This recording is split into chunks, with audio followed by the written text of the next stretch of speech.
Hello, and honestly, such a large welcome. It's so wonderful to see you all here.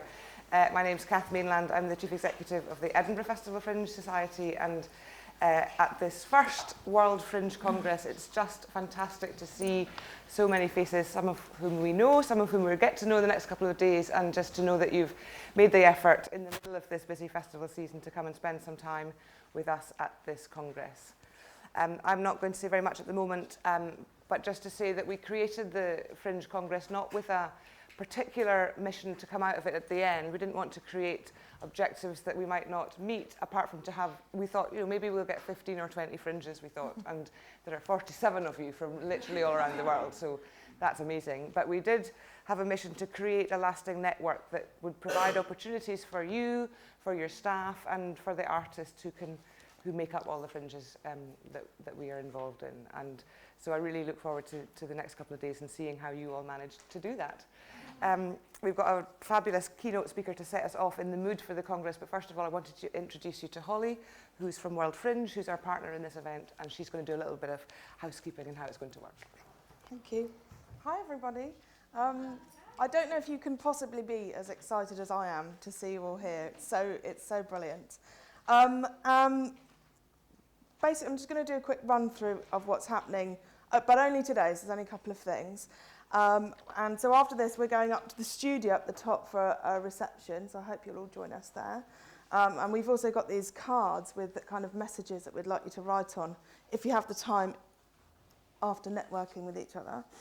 And then this evening, we are going to Le Monde, which is on George Street, which is over by the Assembly Rooms. And we've got the warm-up for the Comedy Academy there, which is going to be brilliant. So it's especially for you guys, mostly, so come along. We've also got a hashtag. So if you are using your phones, we'll assume that you're tweeting, not checking your emails. So please get busy. I think there is somebody else using it, but let's just take over whatever they're doing and use it for the Congress. So yeah, hashtag, so get tweeting and Facebooking and things like that. I think that was all I was going to say, except for thank you all for coming and making such a huge effort to get here.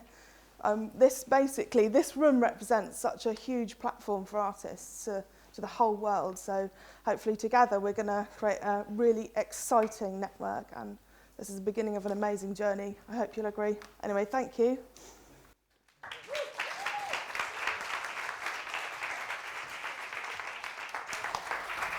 Right, so before I introduce Ruth, I just wanted to say thank you to our partners. We've been thinking about this as an idea for a number of years, both at the Fringe and with Holly and Kath there, and really the focus that has been on the UK because of the London 2012 Olympics has been a real opportunity, I think, for us to heighten the awareness of the fantastic cultural offer, international cultural offer that's been in this country because of those games. And so we put the idea to our partners and stakeholders, and they really liked it, and they went with it, and we'd never done it before. So I'd really like to thank the City of Edinburgh Council and Creative Scotland for supporting the Congress, and the British Council Scotland for supporting some of your travel and logistics getting here.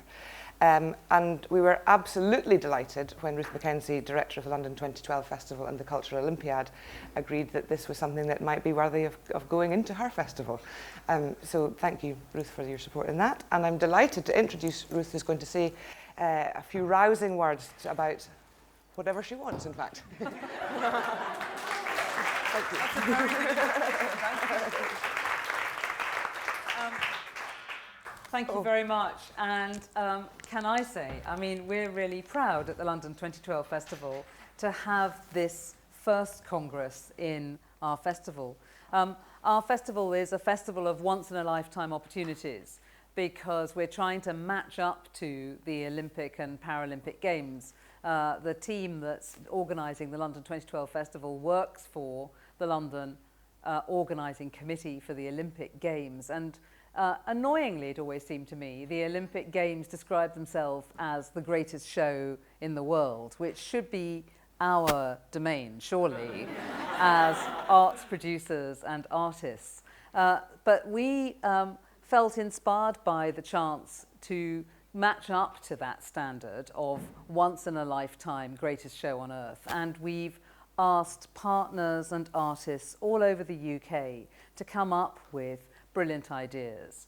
And one of the most obvious source of brilliant ideas have been commissions for new work, because the best way, in my personal opinion, to get that once-in-a-lifetime experience is to ask an artist to create something new.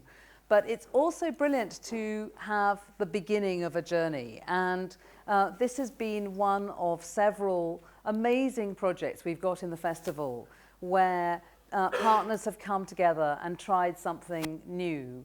And we very much hope, and I feel pretty confident actually, that some of these new things will carry on, will actually change the course of arts, change people's lives, will have an incredible impact for years, decades to come. I'm waving the brochure because one of the first rules of any fringe is to try and ensure that everyone takes your brochure away. This is our brochure. There's copies for everybody.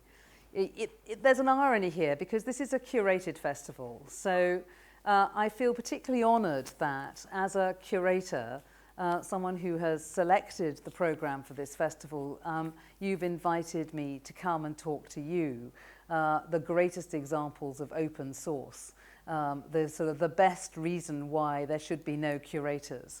It's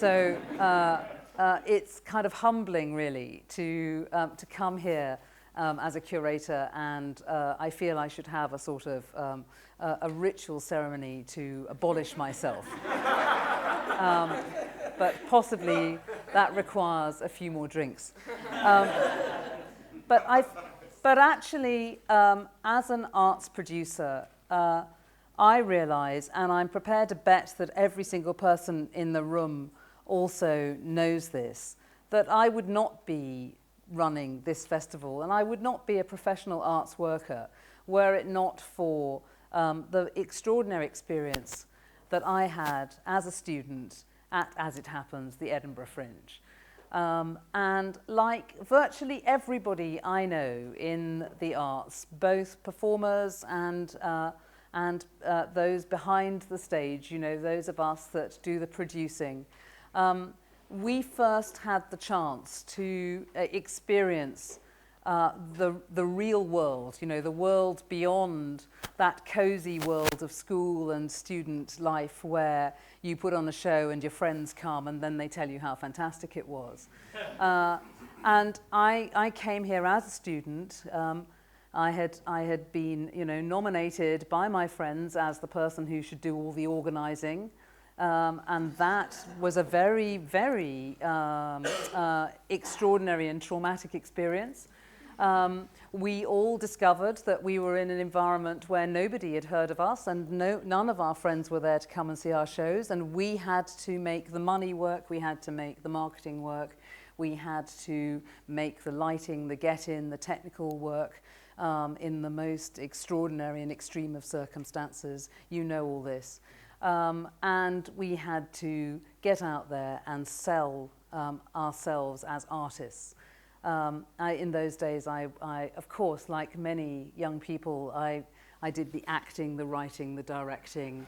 I did the get in and the get out.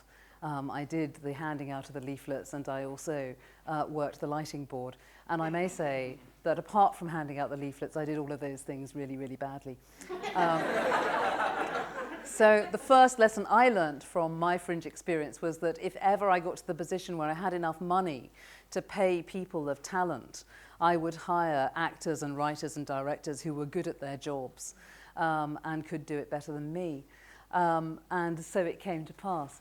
But I think that the serious gift that fringes offer for people like me and for artists is that chance to test yourself and that chance to have a tryout of whether this is something you want to do for the rest of your life. And actually these days, brilliantly, all of you fringes, it's not just for young people, it's now for people of all ages who will come and test out their talents. This in a world which is phenomenally difficult, the world of creativity, to get a start. You offer an open source chance for talent of all sorts. And when I look at the success stories here in the UK of my generation, you know, the Fringe has done a brilliant job. And fringes all around the world, I think, have offered a way in for talent and any talent. And seriously, you know, curators bring prejudices, just as school teachers bring prejudices, just as casting directors bring prejudices. You know, that things like, you know, who you know, your prior record, there are all sorts of barriers that we put up in the professional world. And the brilliance of Fringe festivals is that you knock all those barriers down. You are, you know, the spirit of anarchy and randomness in a world of hierarchy. And that is so important, I think, as the world becomes ever more hierarchical. So for me, the first thing I wanted to say is your job as the talent nurturers, as the growers of talent, is possibly the most important thing in our arts industry. But I also wanted to say that the job of nurturing through networks and partnerships is one of the greatest ways that you can bring more value. One of the things that we have discovered with the London 2012 Festival is that, as Kath said, when partners come together and they put aside some of their selfishness, some of their own self-interest, when they think about the greater good or a greater opportunity, which we have seen in the UK this year with the chance of the Olympic Games. I have the great good fortune to work with, for example, two rival public service broadcasters, Channel 4 and the BBC. They have come together with London 2012 Festival and created a special commissioning fund. They had never worked together before because they were rivals. They fought to get to the best artist and commission them. But together with London 2012, we have had a joint commissioning programme. And that has been wonderful for the artists and wonderful for all of us, actually. We've all shared the films. And we have countless opportunities here and examples. Here in Edinburgh, the festivals all working together for the London 2012 Festival have produced some projects that I don't believe any single festival could have produced.